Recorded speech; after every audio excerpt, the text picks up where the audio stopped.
Assalamualaikum warahmatullahi wabarakatuh. Selamat pagi anak-anak. Bagaimana kabarnya hari ini? Semoga sehat selalu dan terus semangat dalam belajar. Sebelum memulai pembelajaran hari ini, marilah kita berdoa terlebih dahulu. Bismillahirrahmanirrahim. Raditu billahi robba wa bil islami dina wa bi muhammadin nabiyya wa rasulah. Rabbi zidni ilma warzuqni fahma. Amin ya rabbal alamin. Baik. Bagaimana? Apakah ada yang tidak hadir hari ini? Ibu serahkan ke ketua kelas ya untuk mengabsen kehadiran kalian. Materi hari ini yang akan kita pelajari yaitu kelanjutan dari materi yang kemarin. Minggu kemarin kita membahas tentang organ pada tumbuhan beserta fungsinya dan juga jaringan pada tumbuhan. Hari ini kita akan membahas tentang struktur morfologi dan anatomi pada organ utama tumbuhan, yakni pada akar, batang, dan daun. Yang pertama, pada akar. Secara morfologi, di dalam akar terdapat meristem apikal. Bu, kok ada meristem apikal? Minggu kemarin nggak ada meristem apikal? Ya, minggu kemarin Ibu jelaskan bahwa meristem dibagi menjadi dua, yaitu meristem primer dan meristem sekunder. Nah, kemudian meristem apikal sendiri yaitu termasuk meristem primer atau sama dengan meristem primer, yaitu sel-sel di dalamnya aktif dalam pembelahan sehingga menyebabkan pertumbuhan tinggi pada tumbuhan yang terdapat pada ujung akar dan ujung batang. Kemudian meristem apikal yaitu berfungsi untuk memanjangkan bagian akar. Kemudian yang kedua yaitu rambut akar. Rambut akar sendiri berasal dari diferensiasi epidermis yang berfungsi untuk memperluas penyerapan air dan mineral di dalam akar. Kemudian yang ketiga yaitu tudung akar atau biasa disebut dengan kaliptra. Kaliptra sendiri yaitu berfungsi untuk melindungi ujung akar yang di dalamnya terdapat jaringan lunak dan mudah rusak. Kemudian kita berlanjut ke anatomi akar. Jika kita belah akar dengan sangat tipis, kemudian kita lihat dengan atau memakai mikroskop, kita akan lihat bagian anatomi pada akar. Yang pertama yaitu terdapat epidermis. Epidermis sendiri kemarin Ibu jelaskan yaitu sebagai jaringan pelindung yang berfungsi untuk melindungi akar dari pengaruh luar yang dapat merugikan atau merusak akar itu sendiri. Kemudian yang kedua yaitu korteks. Korteks terletak di bawah epidermis yang ciri-cirinya yaitu memiliki banyak ruang sehingga berfungsi untuk pertukaran zat. Kemudian di bawahnya korteks terdapat endodermis yang memiliki ciri memiliki ruang tertutup atau rapat sehingga tidak banyak ruang, yang berfungsi untuk mengatur lalu lintas zat cair. Kemudian di bawahnya lagi terdapat silinder pusat atau stele. Yang di dalam stele terdapat jaringan pembuluh yaitu xilem dan phloem. Yang kemarin Ibu jelaskan yaitu xilem berfungsi untuk mengangkut air dan unsur hara atau mineral ke tumbuhan. Kemudian phloem mengangkut hasil fotosintesis dan disebarkan ke seluruh bagian tubuh. Dan tak lupa di dalam stele juga terdapat perisikel yang berfungsi untuk membentuk cabang akar baru. Kemudian perbedaan akar dikotil dan akar monokotil. Sudah sering kita lihat bahwa akar dikotil memiliki akar tunggang.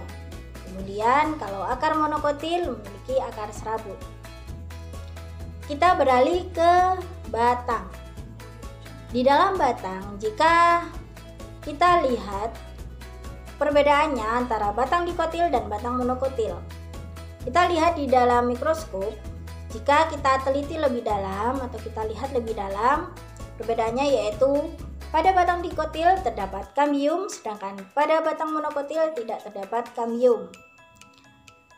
Kemudian di batang sendiri, baik batang dikotil maupun monokotil, bagian luar terdapat epidermis, sama seperti akar, fungsinya sebagai pelindung.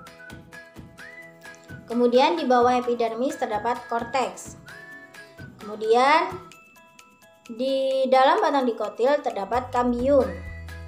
Kambium sendiri bersifat untuk memperlebar atau memperbesar ukuran batang atau volume batang sehingga batang tampak lebih besar.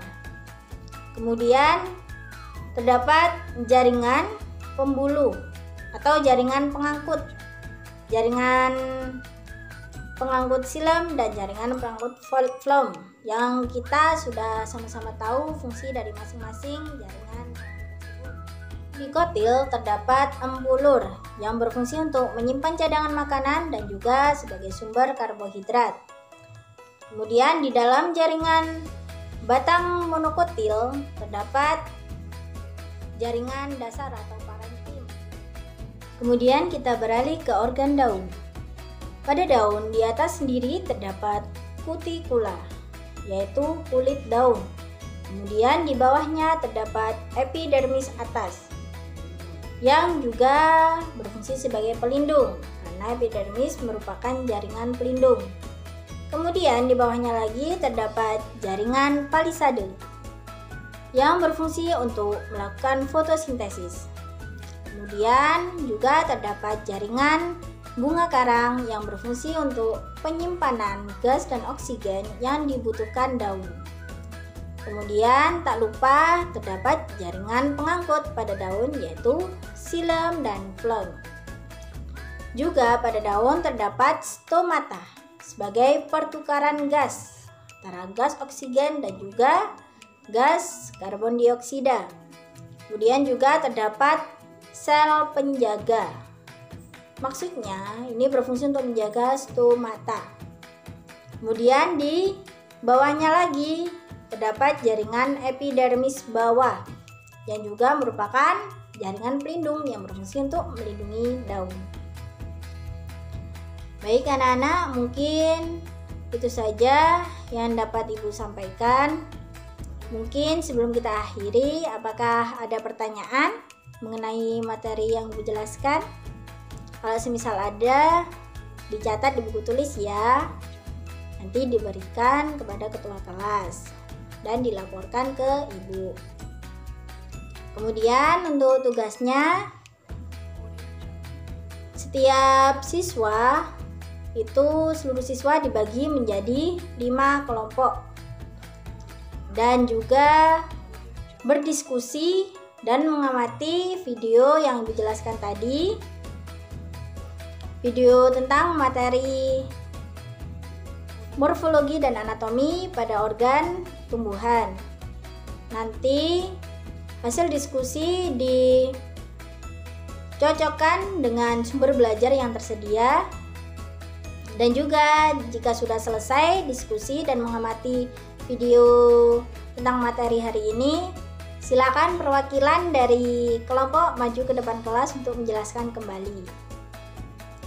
Mungkin itu saja yang dapat Ibu sampaikan. Oh iya, tak lupa, karena kita tidak dapat praktikum secara langsung, mungkin untuk sebagai pembelajaran atau belajar agar kita dapat melakukan atau menerapkan apa yang kita pelajari, yaitu melakukan praktikum sederhana, mencari perbedaan pada tanaman atau kalian mencari tanaman itu secara berkelompok ya, mencari tanaman yang memiliki akar serabut dan akar tunggang untuk membedakan akar dikotil dan akar monokotil. Sebelum pembelajaran hari ini kita akhiri, Ibu menyampaikan makna yang dapat kita ambil dari pembelajaran hari ini. yaitu hiduplah seperti pohon yang memiliki organ akar, batang, dan daun. Akar kita jadikan iman kita kepada Allah Ta'ala, kemudian batang kita jadikan ibadah dalam kehidupan kita, kemudian daun kita jadikan amalan atau sedekah yang bisa kita berikan kepada orang lain. Mungkin itu saja yang bisa Ibu sampaikan, kurang lebihnya mohon maaf. Sebelum kita akhiri, mari kita membaca hamdalah bersama-sama. Alhamdulillahirabbil alamin. Wassalamualaikum warahmatullahi wabarakatuh.